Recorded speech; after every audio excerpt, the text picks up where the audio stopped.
Hey, Adam Lavelle here from KnuckleTFUp.com. That's KnuckleTFUp.com. Now, 90% of the time, I'm going to talk about bare knuckle fighting. It's my favorite thing in the world. Favorite thing in the world. I love bare knuckle fighting. I'm watching it all over the world. Russia, Poland, Ukraine, and of course these beloved United States with two big companies behind me. But there are several enjoyable companies out there like Clan Fighting Championship, like Top Dog, like Prime, and like I found today, Siberian Fighting.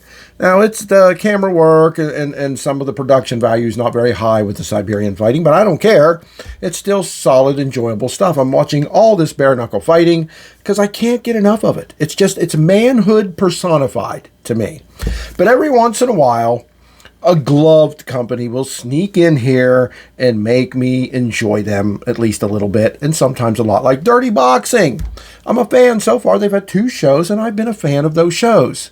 I have been a casual fan of Karate Combat for months now. Casual fan meaning, have I watched every show? No. Have I watched every fight on every show? No. Have I watched every fight of the shows I have watched? No. Have I watched entire shows? Yes. Okay, you get the gist. Like, I watch it. I respect and enjoy them. But generally, I would call myself a casual Karate Combat fan. I like where they're going. I like what they're doing. But that said, folks, the show yesterday, and I know there's one tonight that's over by now. It started like at 5:30. I will be watching it later on tonight or tomorrow afternoon. So I'm not exactly on time. Like I said, still, I guess you can call me a casual fan. But I had loved Karate Combat number 55. And I thought, what a perfect time to cut a video to create some content about Karate Combat. Not that they haven't deserved it before this, but I only have so much time in a day, so much time in my life. I have a full-time job. I wish I could do this for a living. That would be a dream come true. But let me tell you what. This heavyweight tournament that Karate Combat had yesterday, that being Friday night, today is the 19th, so that means Friday the 18th. That was some real shit. Not that I don't want to put down their other shows, but this one captivated me, folks. This one grabbed me and held on to me, and I sat on the edge of this seat right here in my studio, leaning in intently, taking some screenshots, and watching this terrific show. So let's talk about it. Let's give it its due right now. This show kicked off with Robelis, Despain, I believe that's how you say it, taking on Salow, Cavalon, excuse me, I have to lean over, so my notes are all over the screen here. I've got 2 screens up with different kinds of notes on them, trying to give this show a shot. So, now that I've told you their full names, we'll just be calling them Robelis and Salow. And they kicked this off with a good fight. It wasn't incredible. What it was amazing was Robelis is a knockout artist. This dude's gigantic. I think he's like 6'9" or something. He's 6'7" maybe. He's huge. He's intimidating. He's scary. He got the old Shelton Benjamin blonde, the natural dye job going on. He's a monster. I think they said he's an Olympic guy. I've seen him before. I haven't paid a whole lot of attention, but I've always known that he looked impressive. Here, he was fighting a little more reserved than what I'm used to seeing. It wasn't bad. It was a good back and forth between him and Salow, but you could just tell. Robelis knew that he had to continue on, that this was a tournament. This was his first fight of several, if he makes it to the end here, and that's how he fought. But no offense to Salow, he looked a little bit intimidated. I don't want to say he looked frightened, because he came out, he landed some shots, he got through both rounds, because in this heavyweight tournament, the opening matches, the opening fights are only 2 rounds, because they're going to cut these guys a little bit of a break, right? They're not allowed to throw elbows, and there's only 2 rounds instead of 3. So, cut them a little bit of a break, since this is a one-day damn tournament, right? But this guy, Salow, lasted both rounds against the knockout artist, the beast, the monster, the intimidating Robelis. But Robelis won by unanimous decision, and you could tell he won. You could just tell he backed off Salow way more than Salow even made an attempt to come forward. Now, that's not saying he didn't. Again, give Salow his due.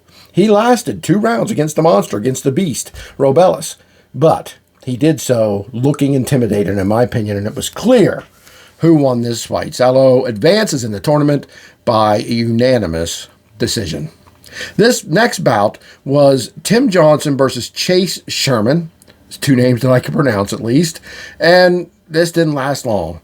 Johnson came out looking like the farmer that he is, and I don't mean that offensively. Farmers are tough. Farmers get the job done. Thank God for farmers. But he came out there, no specific shape, no specific build, just a big, burly dude. Didn't even have his chest shaved, which is okay. That's whatever. And he came out here and knocked this poor son of a bitch, Sherman, out in about 40 seconds. I mean, Sherman came forward and paid for it. Bam, down he went. It's over. Sherman contested it some, saying he wasn't really out, that he wasn't really done. The referee's like, no, you were out. I saw you. You were dazed. I'm sorry. You turned away when you got to the ground. You turned away from your opponent as he was raining down fists on you. You did not fight back. I'm stopping that. And stop it he did. 30 to 40 seconds. I don't have the official time, unfortunately. Johnson knocks out Sherman and advances in this heavyweight tournament. Next up was Alan Belcher. I'm familiar with him. He's been around for a little bit of time, and he is a former heavyweight champion in bare knuckle fighting. I mean, the dude is legit as they come. I'm sorry. I'm not saying these guys in karate combat aren't as skilled, and some of them more skilled than bare knuckle fighters. I'm not saying that just because bare knuckle is my favorite. I'm not an idiot. But I'm also telling you that a bare-knuckle fighter is a crazy son of a bitch. And watching Alan Belker get defeated here by Zach Piaga, if I'm saying that right, was a hard thing to do, and it didn't last long either. I mean, shortly into the first round, Piaga just advanced and knocked out Belcher pretty effectively. I mean, I'm going to sit here and I want to say something positive about Belcher. Great fighter, really cool guy, badass.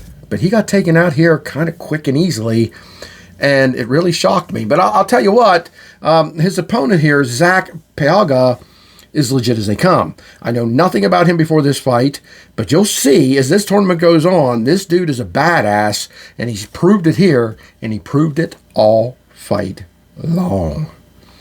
Next up, we had Daniel James taking on Braxton Smith. Two big, burly guys. I thought, man, this is going to be one hell of a fight. I mean, both of them, just monstrous. Their back, you could show a movie on it. I mean, it's the size of a movie screen. Hyperbole, of course. But just two big guys. But shockingly, James beat down Smith to the floor and hammered him with hammer fists shortly into the first round, and it's over. End of the first round, it was done. Now, these early stoppages, these early finishes are what made this fight exciting, what made this show exciting. Now, I'm not saying these fights wouldn't have been as exciting if they went a little further. By the way these guys fought, I'm sure they would have. But the shock of these early finishes, and look, we knew there was going to be finishes. This is a heavyweight tournament. Guys want to get done quick. They don't want to last a long time because they got to carry on if they win. And it is Daniel James, carrying on here for sure with a big first round knockout. Okay, that led us to the second round of this tournament already. We had, a couple guys against each other. Bam, bam. We're going to switch it up now. The winners advance. We're into the second round of this tournament. It was flying by because a lot of these fights weren't lasting very long. So here we go with some of the fighters returning. Out comes Despain again. And he's going to take on Johnson here. He's going to take on Tim Johnson, who got the big win, the farmer guy who got the big win against the knockout artist, Robelis Despain. And this was quick as well. Despain came out pulling no punches here, not taking his time here, not going 2 rounds here. He just hammers Johnson to his knees, his hands, his knees. And then, again, the fists come raining down into Johnson. And that's it. First round. Here comes Despain out with pain, knocking Johnson to the floor and taking him out to advance to the finals. Holy balls. I mean, quick as hell, but fun as hell. This Despain is no joke. And, of course, Johnson showed us in his first fight that he isn't either. He's coming out there and he's throwing guys around the way he throws bales of hay around on the farm. But not here. Not here. He was taken out by Despain. So, of course, the next match would feature Piaga, who beat our boy Belcher, right? He came out there and beat the bare-knuckle fighter. Man, he was impressive as hell. And here he's going to take on James. I'm talking about Daniel James, the guy that came out and won his fight easily against a big badass boy that I thought would go to town with James. I really did. But he got taken out early. And our boy Belcher got taken out early. So here we got two guys that took their opponents down fast and relatively easily, facing off against each other, right? So we're going to be something good here, correct? Well, this fight started out good. Both of them going back and forth quite a bit. This one was highly competitive, so all right, sit back and relax. It's time to watch two guys go at it. But remember, I told you earlier, there's only 2 rounds here. They're giving our guys some breaks. They're making them not fight 3 rounds here. They're only going 2. And I'm telling you, our boy Piaga, who beat our guy Belcher, lost the first round. It wasn't a beatdown, but it was a clear loss. He came out and took total control of the second round, winning that easily with power, stalking more, coming forward more, landing more shots. Really did a great job. So guess what that means? If it's a tie, which it was, if it's a split decision, if you will, nobody won the fight. One guy won round 1, one guy round 2. That means now there's a round 3. That could have happened at any time in this tournament. It did not. Here we had to go to the 3rd round. And let me tell you, I told you that Piaga is a badass, and he showed it here, winning the 3rd round as well. He didn't dominate any of this fight, but he clearly won the 2nd and the 3rd round after losing the 1st round to James. And instead, he storms back, wins the 2nd and 3rd, and wins the tournament to go on to the finals. Doesn't win the tournament. He wins his bracket to continue on to the finals of the tournament, which is going to be amazing as he's going to take on Despain. So we got Piaga, who advanced through 2 guys I don't think a lot of people thought he would, even though his MMA record or his fight record is like 100 wins and 15 losses, now 102 wins and 15 losses. Wild. But he's going to advance against Robelis Despain. So before we get to our main event, the heavyweight finale, we have a semi-main event, and it was supposed to be for the bantamweight championship between Arturo Vagara and Adam Noy. But Adam Noy had visa problems, and this happened at the last minute. I don't know what happens with these visas. Leave it to a government anywhere in the world to screw something up like a title fight and bigger things than that. But that's what happened. Adam Noy could not make it over. A substitute was quickly found within the last, I don't know, day or 2. But they found Arturo Vega, an opponent. Embossi was his name. Frank Embossi. And Embossi was 6-0. He's a kickboxer, so he came in here with nothing to lose. It wasn't a title fight, and it was a catchweight. And Embossi even came in a little overweight with a catchweight of 145. Had to give up 10% of his purse to our champion, Arturo Vagara, and had an excellent fight with Vagara. Came out there, like I said, nothing to lose, was swinging, was taking everything he could into Vagara, and Vagara even said afterwards, I had a thought, oh shit, this guy hits hard, I got to take him seriously, I got to start protecting myself, because in the first round, I'm not going to give it to Embossi, of course, but he fought well, and it was a solid one, okay? But at the end of the first round, they went to their corners, and what was going to happen in the second round here? Embossi came out strong again, and Vagara realized it and just jacked his game up and got the technical knockout, pounding Embossi to the ground and to the point up. What happened? Some of these guys, and I think this was a problem with Belcher too. Some of these guys, and I think it happened with Embossi here, they get in the pit and it's not like a ring or a cage, okay? Some of these guys, all these guys, most of these guys fight in rings and cages. The karate combat champions especially are used to this pit, these slanted walls. And when you're on a slanted wall, right, you're not on the ground. You're still allowed to get hit. And that's what happened here. Embossi couldn't get off the wall, got pounded on, was not providing much of a defense at all. He didn't get knocked out, but he was not defending himself, and the fight was stopped. And our champion, Arturo Vagara, wins, even though it wasn't for the title. A very interesting fight that Embossi gave his all in, but again, I think like Belcher, they just were a little lost in the pit, and it cost them the fight. But this was very good, better than it had any right to be, because this was a last-minute replacement for what was going to be a title fight, sort of a bummer, sort of a letdown of that happening, but Embossi came in here and put on a good enough show to sort of make up for it. Okay, I enjoyed watching this fight, but our champion, Arturo Vagara, of course, Karate Combat's champion, wins the fight and looked good doing so. But again, after the fight, he said, I realized I had to take this guy more serious than I was taking him. That's for sure. And finally, it was time for the main event of the night, the finale of the heavyweight tournament, the one-night heavyweight tournament. And it was Pagaro, the guy who has fought his way through two fighters that I think a lot of people didn't give him a chance against. Not that they didn't give him any chance, but I thought they didn't think he'd advance to this finale. I know they didn't. That was the appeal. This was sort of an upset in the making as he took on Despain here, Robelis, Despain, in what was a good first round. Pagaro that son of a bitch just refuses to go down. He's got a hell of a chin. He's got a lot of guts. And this Despain is such a big guy. He towers over almost everybody he fights here. And, of course, has the reach advantage. And he wasn't dominating, but I think he won the first round pretty clearly.